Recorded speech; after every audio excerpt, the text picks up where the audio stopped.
এক নামে কৃষ্ণ নামে যত প্রেম, মানে যত পাপ হরে, পাপী হয়ে তার সাধ্য নাই পুনরায় পাপ করতে পারে। এই কথা আমরা বলি তো। হরে কৃষ্ণ। পাপ করলে বেশি দিন বাঁচা যাবে, আর যিনি পাপ করবেন না, ধর্ম করবে, তিনি কিন্তু তাড়াতাড়ি মারা যাবে। এই কথাটাই বলবো বলে এখন আমি আগাচ্ছিলাম। তা এসেছে যখন, কথাটা হলো যখন, তো আগিয়ে যাবে। হরে কৃষ্ণ। তাহলে বলছে কি, এক নামে যত পাপ হরে, পাপীর সাধ্য নাই পুনরায় পাপ করতে পারে। আমি কানে শুনিলাম, হয়ে গেল। এবারে কি করছি, আপনাদেরকে আমি বললাম কি অন্য শাস্ত্র কথা বলল, কি বেদের কথা বলল।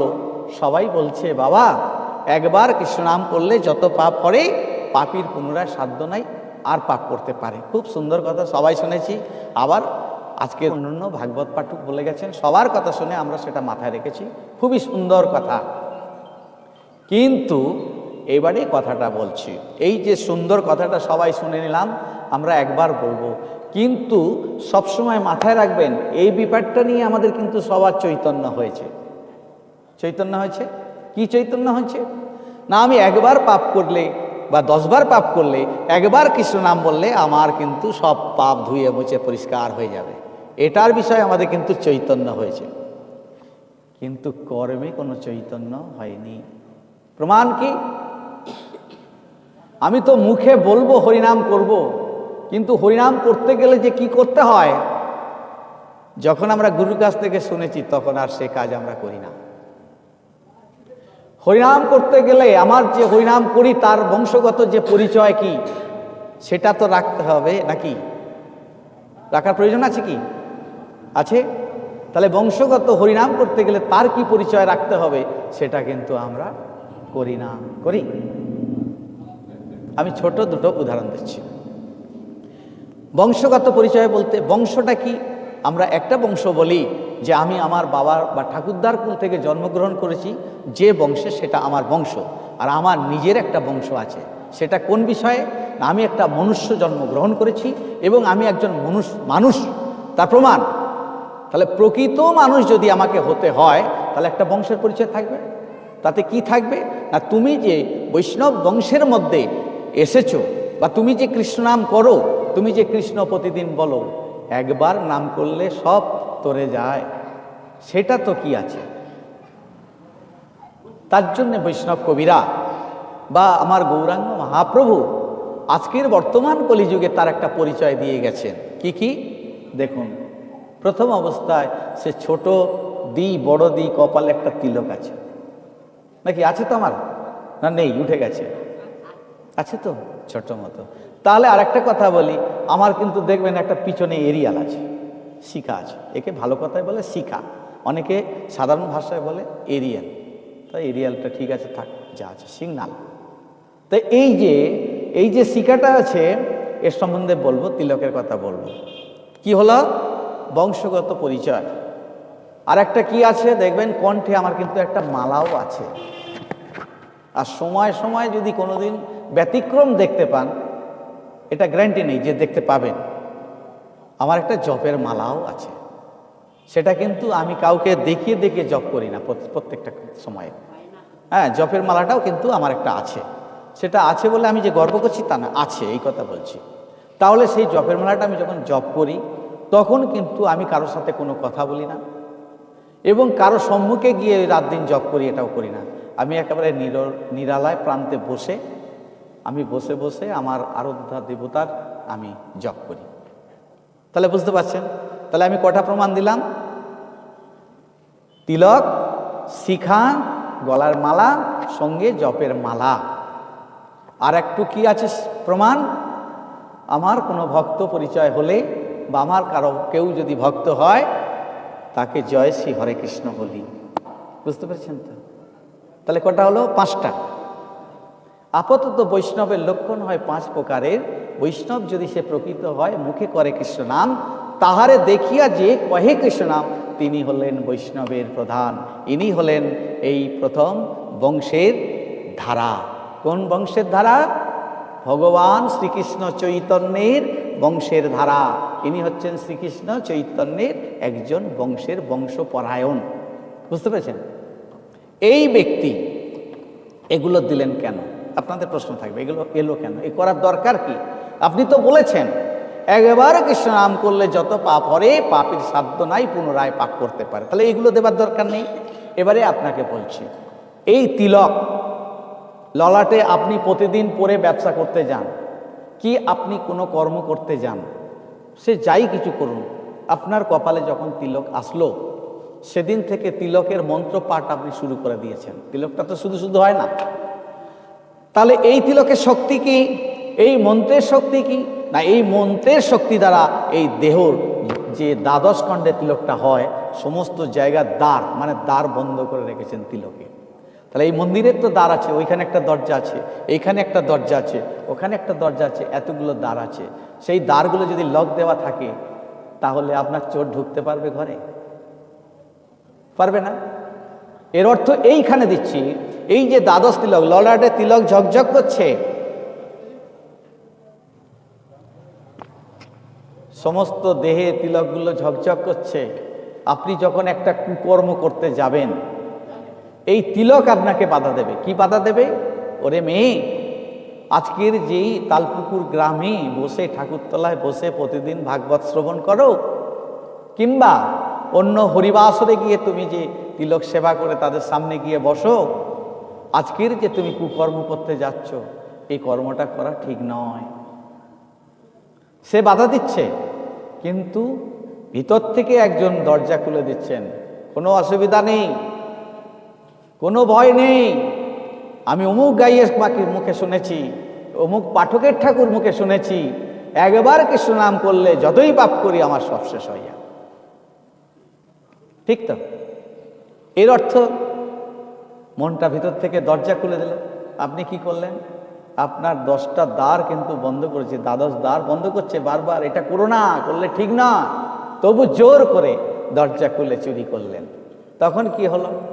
অপরাধ হলো। এই অপরাধ কিন্তু জেনে শুনে কোনো ব্যক্তি যদি কোনো অপরাধ করে থাকে, যে হরিনাম করলে মিথ্যে কথা বলতে নেই বলেছেন বাবা, কি হরিনাম করলে চুরি করতে নেই বলেছেন বাবা, এগুলো জেনে শুনেও যদি কেউ করে থাকে, জন্ম জন্মান্তর পাপ তার নিষ্কৃতি হয় না, আর হবেও না। বুঝতে পেরেছেন? তাহলে টানলোকে দ্বাদশ তিলক বলল না, এই যে সাজ কৃষ্ণ নাম বদনে বলা, এই যে মাথায় শিখা রাখা, এই শিখাই প্রথমে ব্রেনে খাটালো যে তুমি এই কাজটা করো না। দ্বাদশ দ্বার বন্ধ করলো, কথা শুনলে না, নিজের ইচ্ছাকৃতভাবে নিজের দরজাটা মন থেকে খুলে দিস। তার মধ্যে দুটো জিনিস আছে, সুবুদ্ধি আর কুবুদ্ধি। কুবুদ্ধি ছড়িয়ে দিল, কারণ নরকের পথে টেনে নিয়ে গেল।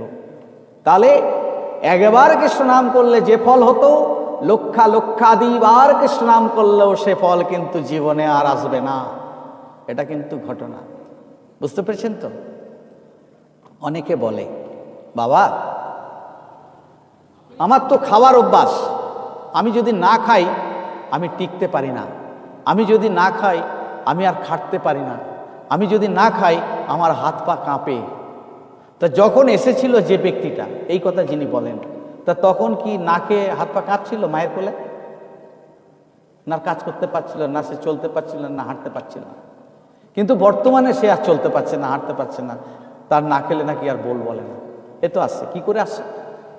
বর্তমান এই ঘটনা ঘটেছে। তার কি না, এই ঘটনা ঘটেছে, আমি যে আমার বশ ছিলাম, আমার বশটা কিন্তু সব চলে গেছে। কি? আমার বিবেক বুদ্ধি সব চলে গেছে।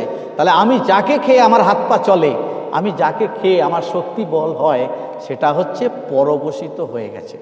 তার মানে ওটা খেলে তখন তার সেই কাজটা হয়। কি বুঝতে পেরেছেন? নাম বললাম না কিন্তু, বুঝতে পেরেছেন তো? তাহলে কি হলো?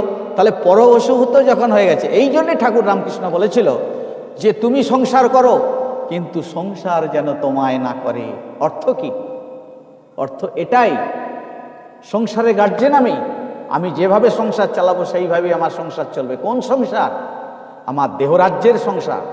আমি যেভাবে অধ্যয়ন করব প্রতিদিন সেইভাবে চলবে, আমি যেভাবে নরকগামী হব সেইভাবেই হবে। কারণ দায়িত্বটা আপনার, নিজের দেহকে রক্ষা করার দায়িত্ব আপনার, আপনাকে ভালো হওয়ার দায়িত্ব আপনার, কৃষ্ণ ভজন করবার সমস্ত জায়গাটা তৈরি করা আপনার, অপরে কেউ করে দিতে পারবে না। পারবে?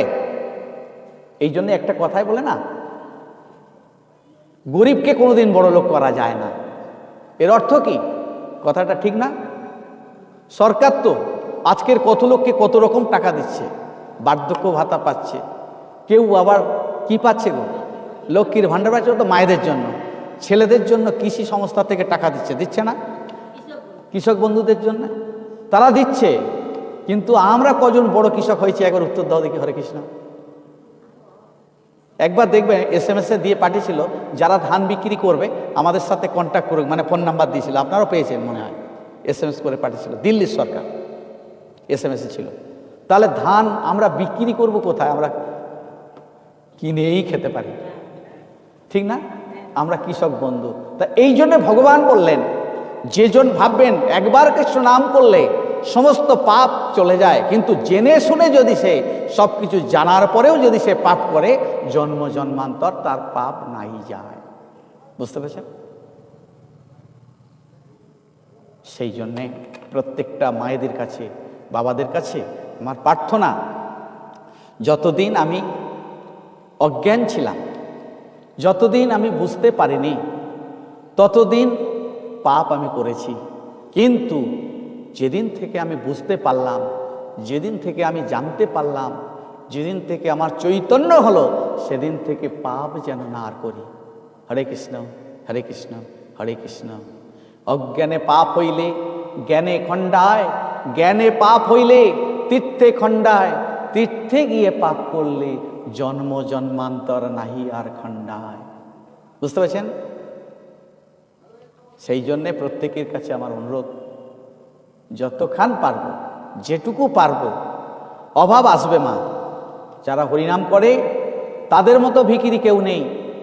তার প্রশ্ন, আপনারা নাম শুনেছেন কি আমি জানি না, আমাদের স্বর্গীয় যিনি বড় বাজিয়েছিলেন, আজকের দিনে তার নাম এ সংসারে তার উপরে বাজিও এখনো কেউ হতে পারেনি, পূর্ণ বকশিস, মেদিনীপুরে বাড়ি। সেই ভদ্রলোকের বাড়ি দেখলে আপনার চোখের জল থাকবে না। সেই ভদ্রলোকের বাড়িটা দেখলে আপনার চোখের জল থাকবে না যে এই বাড়িতে তিনি থাকেন কি করে। কিন্তু ভগবানের কৃপা, তার ভগবানের যে সৃষ্টি সেটা তারই। তা তিনি খোল বাজাতেন, আপনি যা গান গাইবেন মনে হবে যেন খোলে তাই গাইছে, এত সুন্দর। আপনারা শুনেছেন মনে হয়, শোনেননি আমি বলতে পারবো না, আমরা শুনেছি। এবং ওনার বাড়িতে আমরা গিয়েছিলাম, সত্যি অবাক অবাক করে দেবে। এখন কিন্তু মুখে বলে ধেইতে রেখেটা খোলে বাজে তা বাজে না। হরে কৃষ্ণ, দেখবেন লক্ষ্য করে। কিন্তু আমি কাউকে অপমান করছি না বাবা, এটা কিন্তু ঘটনা। তাহলে এই যে যারা ভগবান সেবা করেন, যারা ভগবানের প্রকৃত সত্যি নাম করেন, যারা ভগবানের সেবায়িত, তাদের কিন্তু দুঃখ আছেই, তাদের অনেক কষ্টও আছে। এতে কোনো দুঃখ পাবার কারণ নেই, এতে কোনো কষ্ট পাবার কারণ নেই। তাকে জিজ্ঞাসা করবে, তার হয়তো দিনান্তের এক মুঠো অন্ন যে তৈরি হচ্ছে তাও হচ্ছে না। আপনি যখন জিজ্ঞাসা করবেন বাবা কেমন আছেন, সে আপনাকে কোনোদিন বলবে না যে বাবা আমার সময়টা খারাপ যাচ্ছে, আমার ঠাকুরের কৃপায় খুব ভালোই যাচ্ছি, খুব ভালো আছি। তার প্রমাণ অনেক আছে, দৃষ্টান্ত। জয়দেব গোস্বামী, তার এক কাটা বাস্তব ছিল না যে সেই কানটা বাস্তব করে সেই বাস্তবের মধ্যে তিনি যে ভগবানের নাম করবেন। আজকে সেই জয়দেবকে নিয়ে কত কি না কাণ্ড চলছে সেই বীরভূম জেলাতে, কি ঠিক না? বুঝলেন? একটু জল চাইতে গেলে তাকে জল দিত না তাকে, তার টিউবওয়েল বন্ধ করে দেওয়া হতো। কেন? কৃষ্ণ নাম করতো বলে। বুঝতে পেরেছেন? তাহলে ভগবানের ভক্ত, এই জগতে দুঃখ, ভগবানের ভক্ত ও জন্মে তিনি সুখী। বোঝা গেল কথাটা? এই জন্মে কিন্তু দুঃখ, পরের জন্মে কিন্তু তিনি সুখী। এটা সবসময় মাথায় রাখবেন না। তাহলে কিভাবে সুখ পাবো, আমি বুঝবো কি করে? এবারে আপনাদের প্রশ্ন, আমরা যে সুখটা পাবো পরের জন্মে তার কি করে বুঝবো? এটা কিন্তু ভজনের দ্বারা বোঝা যায়, এটা মহাপ্রভুর কৃপা বলে বোঝা যায়, গুরুর আশীর্বাদে। গুরু বলে মানিবে যারে, অপমান করিবে না তারে। গুরু হইতে সব কিছু পাওয়া যায় এই বিশ্ব সংসারে। গুরুর মধ্যে গুরু, তার মধ্যে গুরু, তিনি হলেন জগৎগুরু। জগৎগুরুর তলায় দাঁড়িয়ে যদি একবার কিছু চাওয়া যায়, তিনি পরিপূর্ণ হয়ে যায় এই বিশ্ব সংসারে। বুঝতে পারছেন কথাগুলো? বাবা জগৎগুরুটা আবার কে? আমাদের মতো এইরকম গুরু নয়, এ পার্টি আলাদা পার্টি। হরে কৃষ্ণ।